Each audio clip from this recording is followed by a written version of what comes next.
no DINTA é um doutorado, é o nosso 5º doutorado. E com certeza isso é um sinal de que nós estamos trabalhando para o mestrado, o 2º, e para um doutorado futuramente. Então nós temos um objetivo a alcançar. E o Instituto, na medida do possível, com todas as contradições que exigem um empenho da administração, e a gente não tem uma autonomia, né? Disputamos espaços aqui, né? Mas nós estamos junto com eles, estamos enfrentando juntos, não estamos de alguma forma nos distanciando. E sejam bem-vindos, porque nós encontramos aqui pessoas na filosofia de luta, de garra e determinação, que é isso que vai nos marcar. Bem, aí eu passo a palavra ao Pedro, que já preside a mesa do debate. Né? E aí, na mesa, fica, e novamente agradecendo a todos pela essa abertura, e vamos continuar o debate. Né? E informando novamente que nós estamos ao vivo, aqui o irmão já nos vendo aqui, e passe aos colegas que por uma razão ou outra não vieram, que possam ver também os debates, uma brilhante exposição do que é o departamento e aquele com quem nós estamos fazendo a parceria. Tá ok? Professor Pedro, por favor.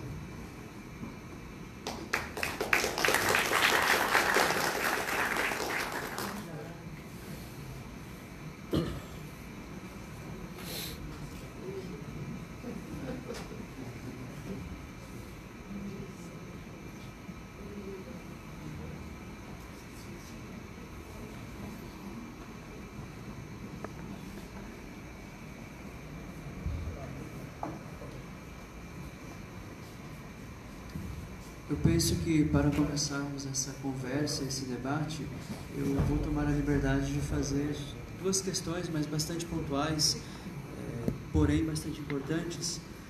A primeira delas diz respeito ao quantitativo de professores atualmente do corpo docente de vocês, do departamento. Imagino que vocês também lá têm a graduação, mestrado e doutorado, né? Os 3 cursos. Então, eu gostaria de saber o quantitativo de professores que compõem o corpo docente do departamento.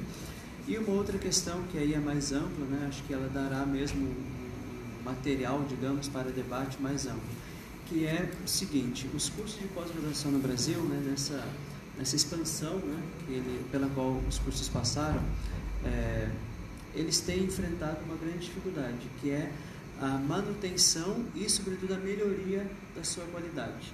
E, nesse caso, me refiro de modo mais específico aos conceitos que eles recebem. Né? Muitos cursos que começam, cursos de mestrado, também doutorado, mas, sobretudo, começam com mestrado, né?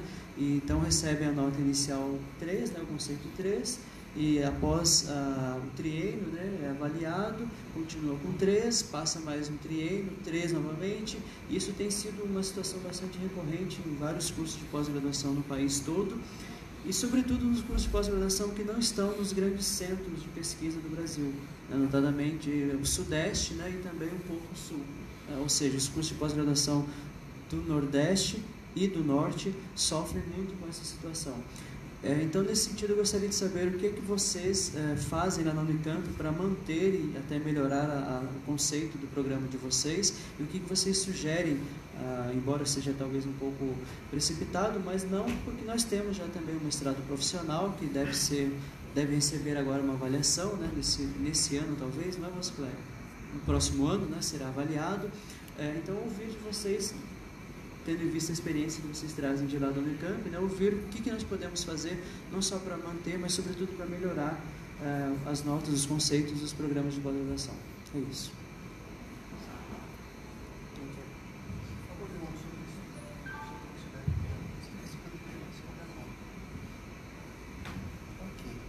Nós somos atualmente no departamento, nós somos um departamento pequeno. Né? Nós temos 14 professores ainda no departamento de filosofia da Unicamp. Esses 14 professores, então, dão conta do curso de graduação, que é um curso integral, ele funciona nos 2 períodos, manhã e noite, né? E tem manhã e tarde, perdão, licenciatura e bacharelado, né? Uma uma boa parte das disciplinas da licenciatura, inclusive é dada por nós mesmos.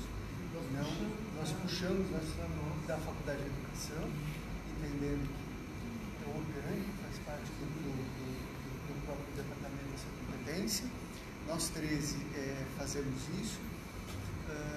Nós temos atualmente, nós 13 não, nós 14 fazemos isso.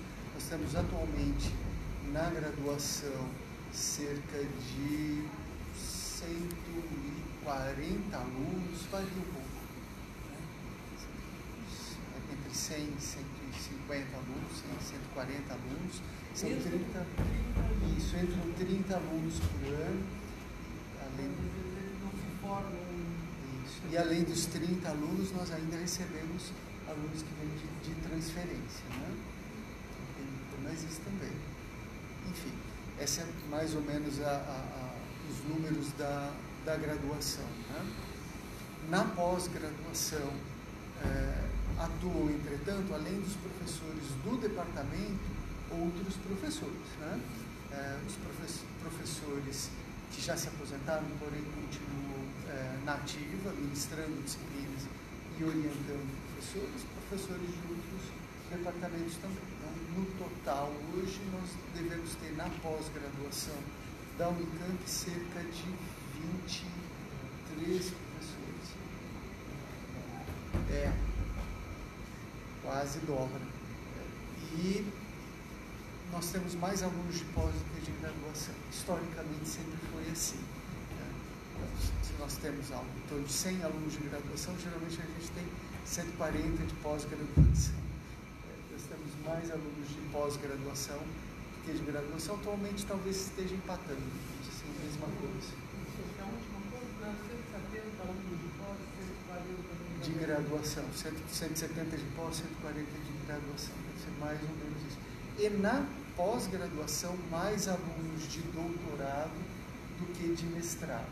Então, nossa pirâmide, digamos assim, ela é invertida, se quiser pensar desse modo.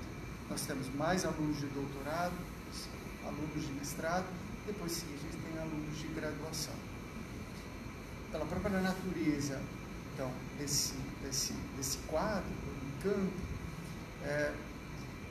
uma boa parte dos nossos alunos de pós-graduação são de fora, né? Nós não temos, nossos alunos não são oriundos do nosso, também são, não exclusivamente e não majoritariamente do nosso próprio programa de graduação. Nós não sofremos de endogenia. Nós não temos endogenia. E eu acho que isso, em grande medida, se reflete também na nota do programa. Ou seja, o programa, geograficamente, ele se espalha, ele forma pessoas de todas as regiões geográficas do país, de vários estados do país, né?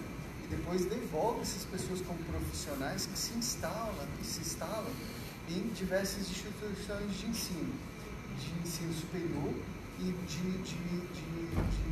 ensino básico, também em diversas regiões do país. Eu também acredito que isso se reflete na nota que o programa recebe. E, de fato, é um programa que abrange, embora esteja localizado no Unicamp, ele abrange o país todo. E nós nos orgulhamos muito disso e trabalhamos muito para que continue assim, para que esse diálogo seja um diálogo com o país inteiro, né? Endogenia não faz parte da nossa concepção do que é, de fato, um bom programa de pós-graduação. É importante que o programa de pós-graduação seja formado por alunos e professores vindos de diversos outros departamentos, né? É uma característica peculiar da Unicamp desde o seu nascimento, digamos assim. Mas é isso. Somos um departamento mignon. 13 a 14 docentes.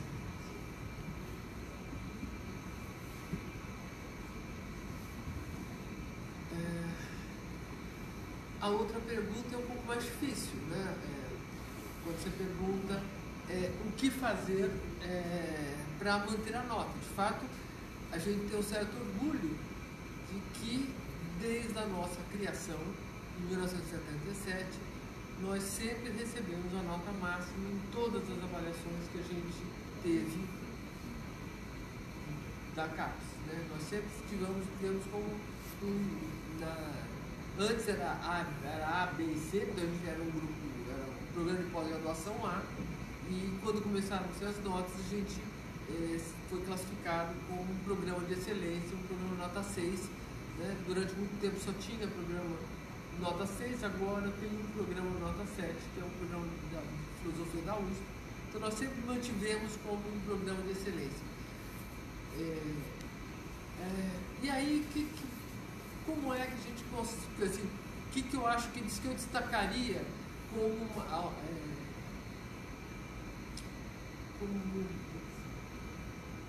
um diferencial?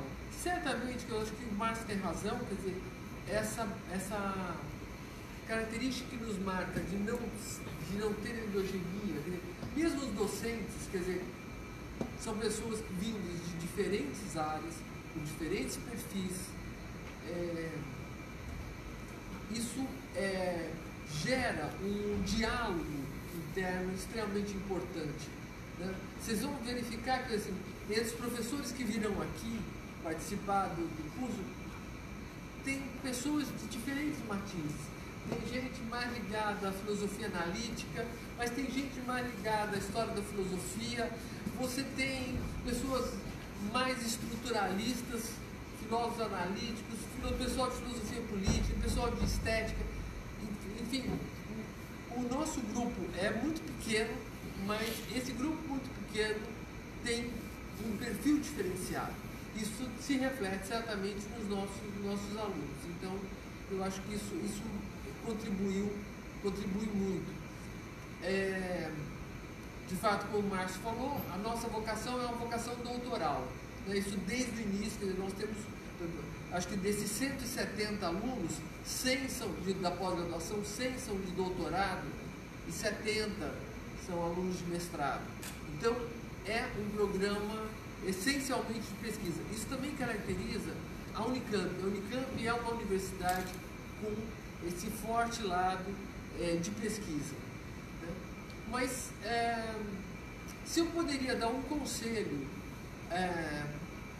para um programa que está começando, eu tentaria recuperar, por isso que eu fiz questão de contar um pouco essa história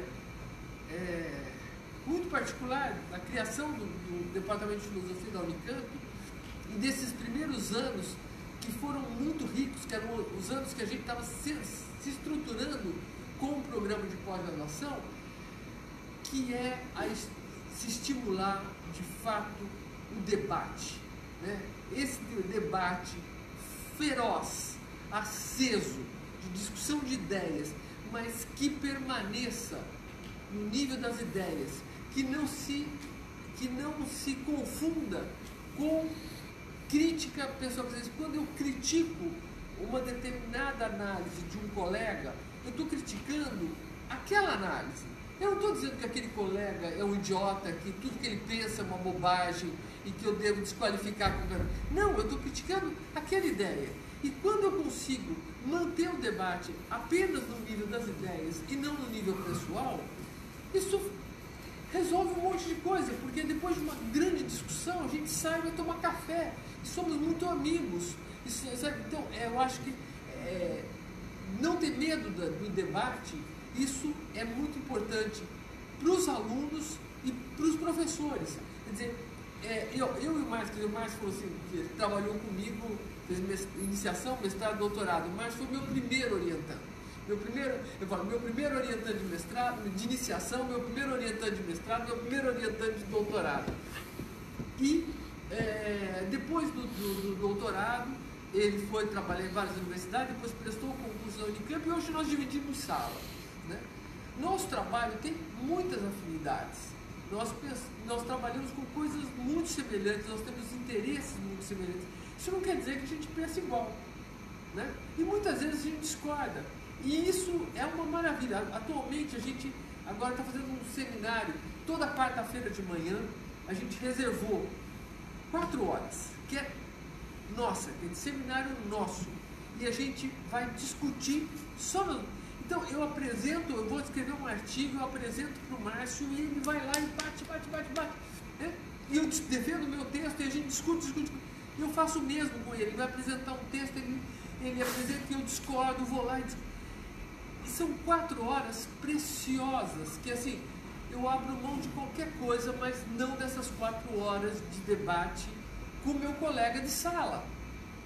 E pode aparecer quem for lá, a gente fala assim, não, agora nós estamos discutindo. Então, preservar esse momento de discussão, para a gente não deteriorar as outras, porque a gente acaba sendo engolido por atividades administrativas e a gente não preserva esses espaços de discussão. É claro que filosofia é um trabalho individual, a gente senta para trabalhar individualmente, mas a gente se expor para o colega, para a discussão, eu acho que isso é algo fundamental. Agora, com respeito às notas,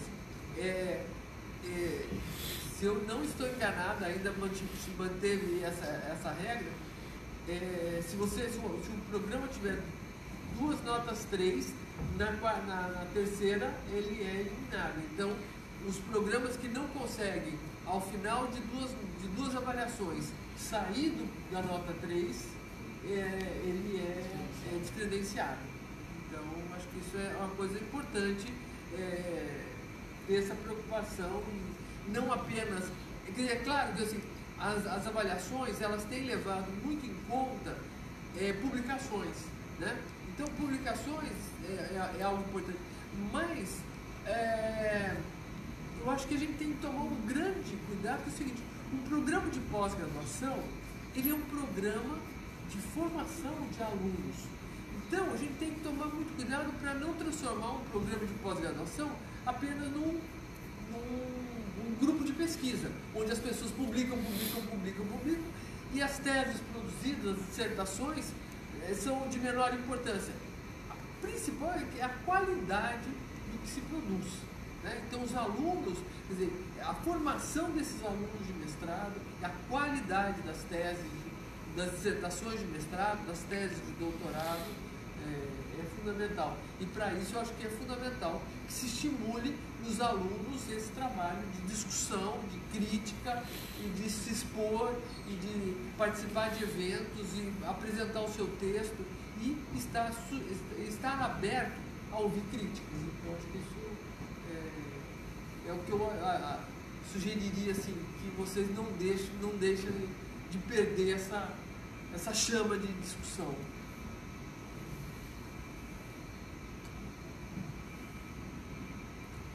Lembrar que a Unicamp, de fato, contribui com todo o país, inclusive aqui no nosso departamento de filosofia, professores Socorro Jatobá fez doutorado lá, não é isso? Professor Valcicleia, professor Nelson, né? Os 3 cursaram doutorado lá.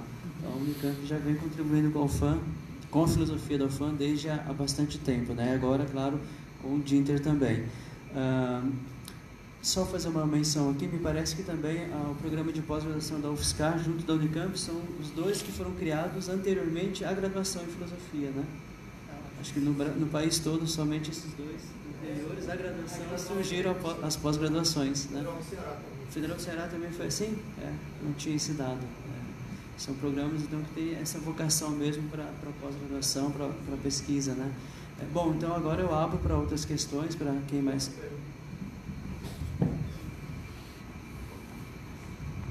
Na verdade, assim, a gente está falando intensamente da pós-graduação por razões óbvias, por causa do Dinter, mas é também, assim, pensando até na presença dos alunos da graduação, alguns deles que estão iniciando o curso de graduação aqui, eu queria que vocês comentassem também sobre a importância de você ter numa universidade um ambiente forte de pesquisa, de pós-graduação, de como isso contribui para consolidar um bom curso de graduação, seja em qual modalidade ela for.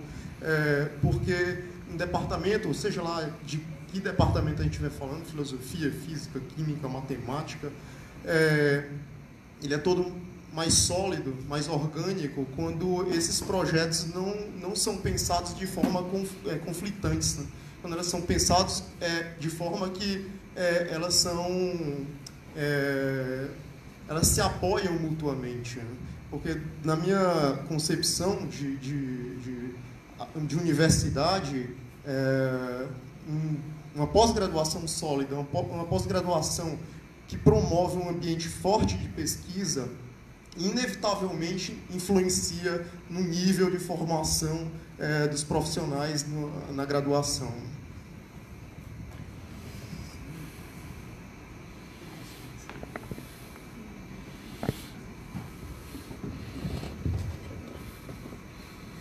Você tem toda a razão, assim, concordo gênero, número e grau com a tua fala. E eu vivi isso como aluno de graduação, do curso de graduação da Unicamp, e depois como professor, né? E é muito interessante notar que há dois ambientes, na verdade, de formação na Unicamp, na graduação em filosofia. Um deles é, obviamente, o ambiente de sala de aula, onde a gente tem as disciplinas que vão formar o nosso currículo. Tem um outro ambiente que funciona com o mesmo rigor de horário, de reuniões, etc., que é o ambiente do grupo de estudo, né? E lá na graduação, a Fátima montou um grupo de estudo quando eu ainda era aluno, ainda não era orientando dela, é o grupo de estudo de leitura da física do Aristóteles. Esse grupo de estudos, de leitura da física do Aristóteles, dele participou gente que hoje está dando aula em universidades importantes. Assim. O meu colega de departamento, o professor Lucas Angione, foi parte do grupo de estudo da física do Aristóteles lá atrás. O professor Tadeu Mazzola Verza, que é professor de filosofia medieval da Universidade Federal de Minas Gerais, fez parte desse mesmo grupo. O Marcelo Muschetti, que é professor da Estadual de Santa Cruz, Universidade Estadual de Santa Cruz, que se chama, né? Não é de Ilhéus, o nome. É Estadual de Santa Cruz. O Estadual de Santa Cruz, que fica em Ilhéus, também participava desse grupo, e eu participava desse grupo. E o Cristiano Rezende, da Universidade Federal de Goiás, claro, estava esquecendo o Cristiano, também participou desse grupo de leitura da física do Aristóteles. E nota que cada um de nós depois acabou se especializando e trabalhando com coisas diferentes. O Cristiano trabalha com Spinoza, né? Foi para a moderna. O Tadeu trabalha com filosofia árabe medieval, com Avicena. Eu trabalho com a passagem entre a medieval e a moderna. O Lucas ficou em antiga. E esse era um ambiente muito vivo de debate, extremamente intenso, no qual a gente sentava com o texto grego do Aristóteles em mãos e fazia análise do texto e análise das obras da literatura secundária que nos auxiliavam a fazer a leitura do texto. E o grupo tinha o mesmo grau de engajamento que tinham as disciplinas, né?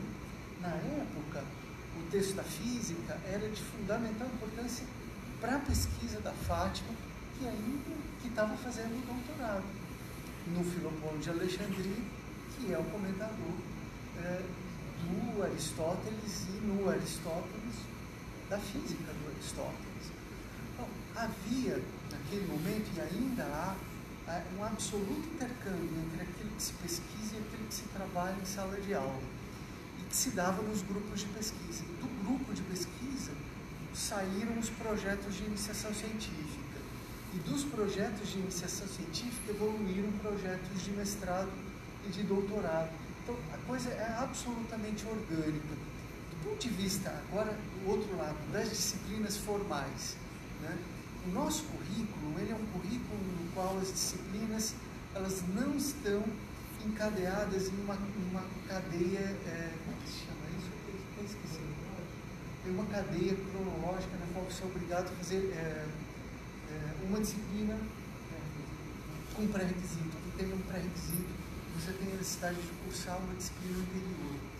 Isso porque o nosso curso ele não é focado em conteúdo.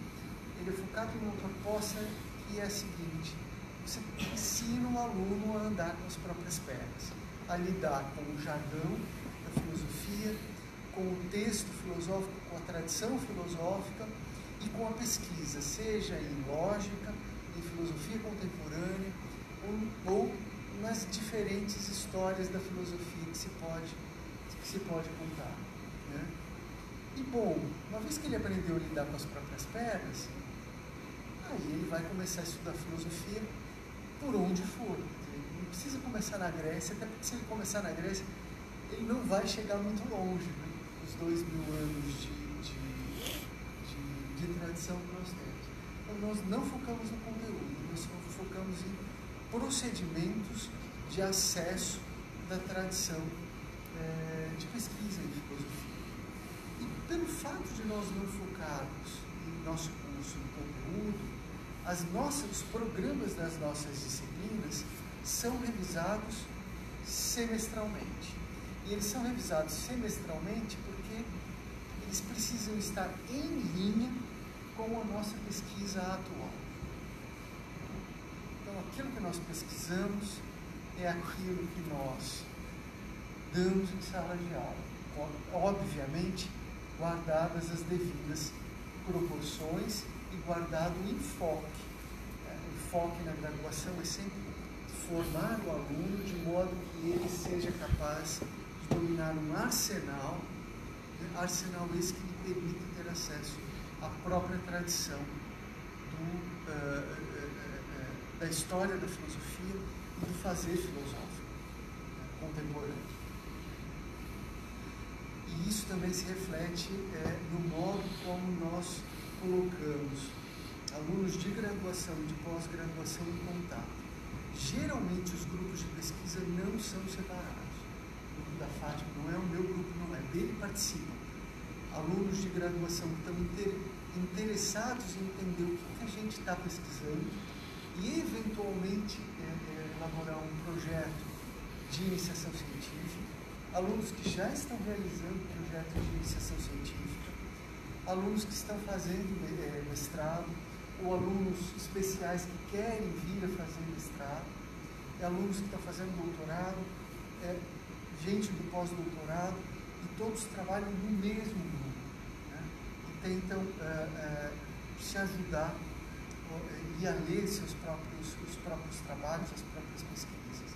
Então, isso tudo é muito integrado. A gente não consegue ver as coisas de modo separado. Desde o primeiro semestre, quando o aluno vai fazer redação filosófica, introdução à filosofia, e já entende que a introdução à filosofia é a introdução ao arsenal necessário para se ler um texto de filosofia, não importa se esse texto seja de antiga, de medieval, de moderna ou de contemporânea. Ele não vai ter acesso a um conteúdo que forme uma história da filosofia que começa em Tales de Mileto e termina no último filósofo que escreveu e publicou um artigo ontem. Não trabalha com conteúdo, eles trabalham com procedimentos que deem acesso, deem a possibilidade e a liberdade do acesso. E a partir disso, cada um dos nossos alunos cria uma tradição completamente distinta do outro, né? E um conjunto de disciplinas distinto que vai dar uma formação absolutamente única. Encontro dois alunos com uma formação em termos de conteúdo que seja exatamente igual. E alunos migram e vão fazer disciplinas no Instituto de Estudos da Linguagem, vão fazer grego e latim, outros vão para matemática, vão fazer cálculo, geometria analítica, cálculo 1, 2, 3, geometria analítica, ou ficam mais associados às disciplinas de lógica ou de teoria crítica e vão trabalhar associados aos alunos do próprio Fichte. Enfim, eles têm uma gama muito diversificada nessa formação. Apenas metade das disciplinas são disciplinas que têm que ser feitas em filosofia, a outra metade é absolutamente livre e o aluno faz aonde ele quiser dentro da universidade. Essa concepção, já de imediato, cria duas coisas. Primeiro, a necessidade de você absolutamente ter que pensar o seu próprio currículo e de ser responsável e aprender por ser responsável por ele. E segundo, já te coloca em linha com a pesquisa.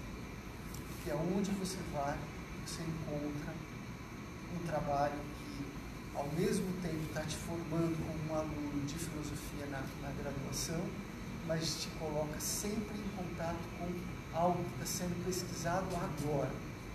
Né?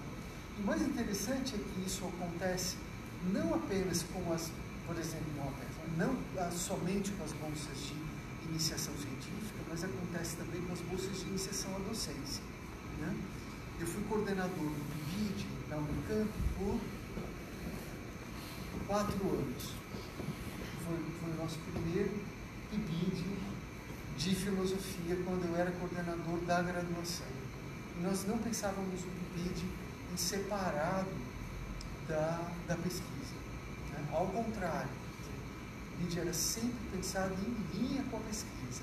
E o nosso desafio todo sempre foi, do mesmo modo que o desafio da pós-graduação nós precisamos produzir em língua portuguesa, né, um vocabulário técnico, consolidado, de filosofia, e o material necessário, disponível, que disponibilize os textos clássicos e a literatura canônica e uma literatura de pesquisa sofisticada sobre esses textos.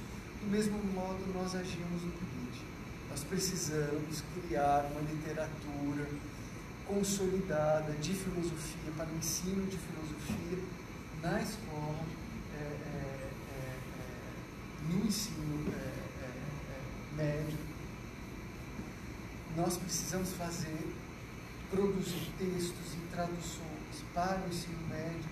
Nós precisamos fazer com que o ensino de filosofia, de algum modo, precisamos entender como o ensino de filosofia no ensino médio, de algum modo, se insira dentro dessa nossa concepção de que ensinar filosofia é dar os instrumentos necessários para que aquele que se coloque nessa condição de aluno de filosofia possa, sozinho, com as próprias pernas, ter acesso à tradição. Do mesmo modo que nós agimos, nós pensávamos a graduação, claro, guardadas as devidas proporções, começamos a pensar também no ensino médio. De modo que os alunos do PIBID depois fizeram iniciação científica, os alunos de iniciação científica fizeram PIBID e depois foram para o mestrado acadêmico que nós temos, né? E pensavam em dar aula no ensino médio e também no ensino superior, e as coisas sempre se mantiveram juntas. Na nossa cabeça, essa separação ela é difícil de ser pensada. A gente não consegue imaginar como seja possível ser diferente. É o contrário. É difícil pensar separado disso. Para você também. É tão misturado que enfim, colocada assim, a questão parece estranha, já soa estranha aos nossos ouvidos. Eu me lembro que quando eu fui para Maringá, eu estou falando demais, mas eu me lembro quando eu fui para Maringá, eu fui numa condição na qual a Universidade Estadual de Maringá não tinha o curso de graduação em filosofia, não tinha um departamento de filosofia. Então eu fui dar disciplinas de serviço, eu dava aula de filosofia da ciência para agronomia, de introdução à filosofia para ciências contábeis, e tinha colegas que davam aulas, enfim, para outros institutos. Mas eu me lembro que eu fui com esse mesmo espírito. Os meus primeiros alunos de iniciação científica foram agrônomos. Né? Foram agrônomos que foram trabalhar filosofia da biologia comigo. E eu me desdobrei, e eles se desdobraram, e nós montamos um grupo de estudos e ali, enfim, criamos uma sucursal do grupo de estudo da física do Aristóteles em Maringá, no Paraná. Eu não concebia de outra forma. E a introdução à filosofia que eu ensinava era aquela que eu aprendi na Unicamp. Não era conteúdo. Era qual é o arsenal necessário para ter acesso a esses textos que pensam fundamentos da própria filosofia e fundamentos das ciências distintas.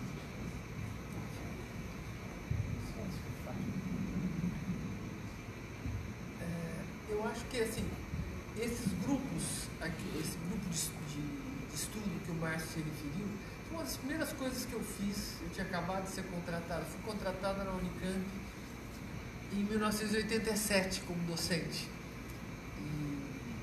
Então eu tinha poucos anos que eu estava lá quando o Márcio, de fato eu tinha um privilégio, né? Assim, uma das primeiras turmas que eu dei aula era uma turma de uns 5, 6 alunos, porque eram poucas vagas. Tinha o Márcio, o Cristiano, o Tadeu, o Lucas, o Marcelo Moschetti, o Marcelo Penaforte, lembra? O Penaforte. Então assim, era uma turma, a Inara, que vai ser orientadora de quem? A Inara também era dessa turma.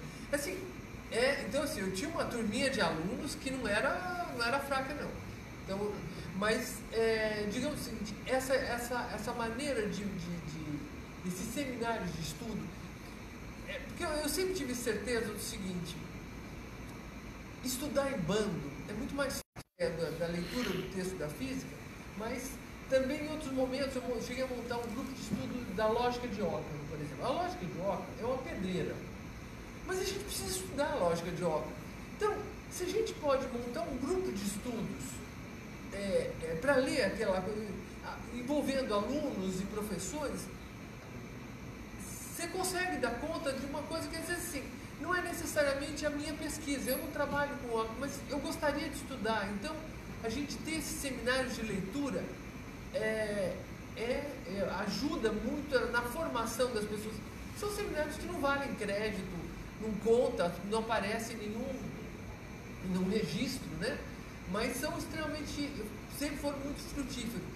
E uma coisa que eu observei, depois desses seminários iniciais, que eram de leitura de um texto, a gente acabou ampliando, incluindo, agora a gente tem também, além dos seminários de leitura de um texto, a cada semestre, ou a cada ano, depende, a gente define o que a gente vai estudar naquele momento, mas a gente intercala com seminários de pesquisa, onde cada um dos alunos, seja de iniciação, mestrado, doutorado, apresenta um texto por semestre.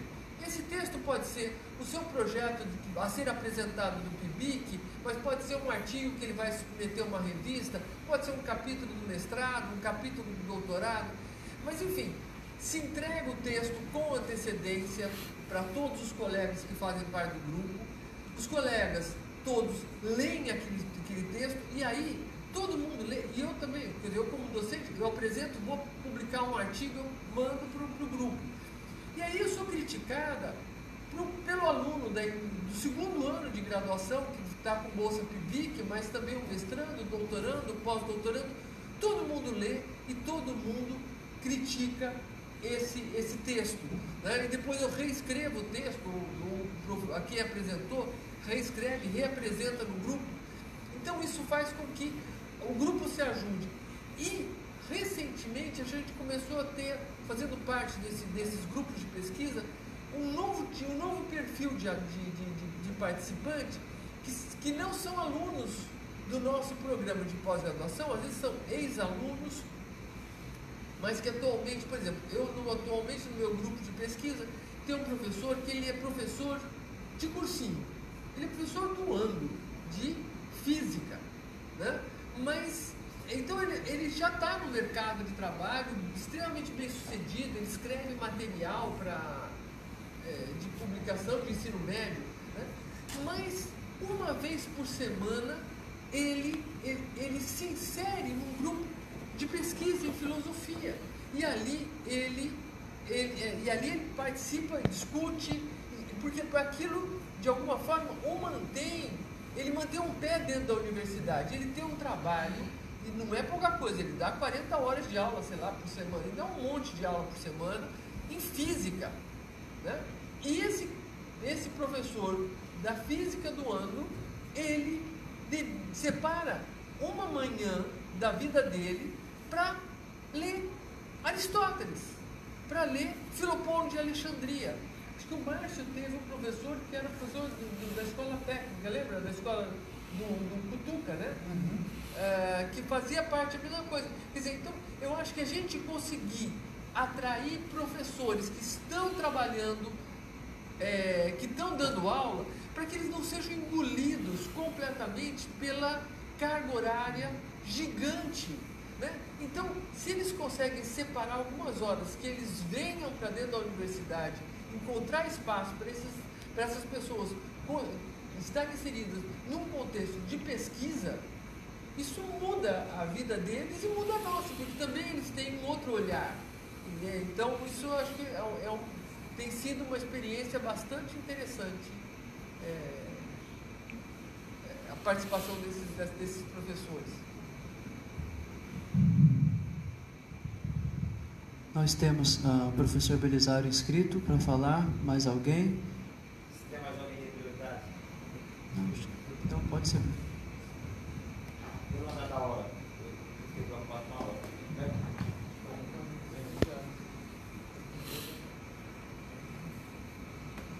Bom, eu ia falar outras coisas, eu ia até declinar, mas vou fazer. Das 3 coisas que eu ia fazer, eu vou fazer só uma, que é agradecer a generosidade tanto da professora Fátima Évora quanto do Márcio, e dizer aqui que hoje, para a plateia que aqui está, quem não esteve lá na sala conosco, né, do Departamento de Filosofia estivemos o Gerry, o Chico e eu acredito, sem qualquer pretensão, eu acredito que o sentimento de todos é o mesmo. Está aqui a Selma, que é lá da medicina, enfim. Foi um dia de muita alegria, foi um dia puxado, não vamos dizer que não foi cansativo, né? 2 turnos do 3º turno, mas é um sentimento de uma satisfação muito grande, e no nosso dia a dia a gente é realmente engolido. Há pouco você falava sobre isso, né? Do pouco tempo que a gente tem para ouvir os colegas. Então, assim, passar um dia inteiro pela manhã ouvindo o Márcio e agora à tarde ouvir a Fátima Évora, então, assim, eu não tenho palavras para traduzir a alegria, a satisfação e uma realização, vamos dizer assim, intelectual, profissional, enfim, é uma alegria tremenda. Então, fazer aqui esse registro, tá certo? E também registrar, vocês falavam há pouco sobre a grande contribuição da Unicamp, e eu lembrei de pelo menos 3 dos meus, que foram professores da UFPB, que se formaram na Unicamp e falavam muito na Unicamp. A Ana Leda de Araújo, lógica, né? O Giovanni Queiroz, falecido, saudosa memória, o Matias Francisco Dias. A Ana Leda foi minha orientadora na graduação e no PIBIC, e o Matias, que tinha sido orientador dela, foi meu orientador no mestrado. E, salvo engano, que foi professora minha também, Emília Moraes, se eu não me engano, parece que ela se formou lá também, não lembro, parece que foi, né, Socorro? Enfim, então, realmente, a contribuição da Unicamp é muito significativa. Então, assim, eu tem outras coisas, eu tenho até uma pergunta, mas não vou fazer. Eu não poderia deixar de fazer esse registro e passar esse sentimento, vamos dizer assim. Obrigado.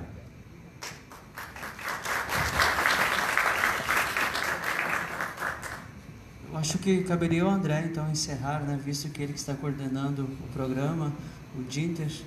Mas, de minha parte, ficam novamente os agradecimentos, a presença de todos, aos professores. E, André, por gentileza. Obrigado, Pedro. Não, na verdade, eu não vou mais me alongar muito. Eu sei que todo mundo está querendo, tá cansado do dia, querendo descansar, mas eu queria mais uma vez agradecer a fala da professora Fátima, a fala do professor Márcio, a contribuição do Pedro, ele está aqui representando o departamento. A universidade é um espaço de pensamento muito plural, nós divergimos em muitas coisas, concordamos em umas tantas, mas eu acredito que todos aqui, enfim, jogam o mesmo jogo de querer ver a universidade cada vez melhor, querer fazer um serviço, prestar um serviço para a sociedade cada vez melhor. E, enfim, eu não tive a oportunidade de falar também na presença do Nonato, que é o nosso diretor, do Jamal, que é o representante da Propesp, mas nesse processo todo a gente teve o apoio, a colaboração de muitas instâncias da universidade, desde o Departamento de Filosofia até a reitoria. E se não fosse esse esforço conjunto, essa colaboração, isso não seria realidade agora. Então, eu acho que, especialmente no momento em que o momento político do Brasil é de muita cisão, de muita divisão, a gente aqui na universidade que está sendo atacado de várias frontes, A gente devia focar naquilo que nos une mais do que naquilo que nos separa, e com o que nos resta, com a estrutura que nos resta, com a verba que nos resta, a gente consiga fazer o nosso melhor trabalho. Então, eu queria agradecer mesmo ao Departamento de Filosofia, à direção do ICHL, à reitoria, aos alunos de graduação que estão aqui até esse momento. Então, muito obrigado. Sem vocês, isso aqui não faria sentido, e não seria possível também. E aos professores da Unicamp, igualmente. Muito obrigado, pessoal. Muito boa noite.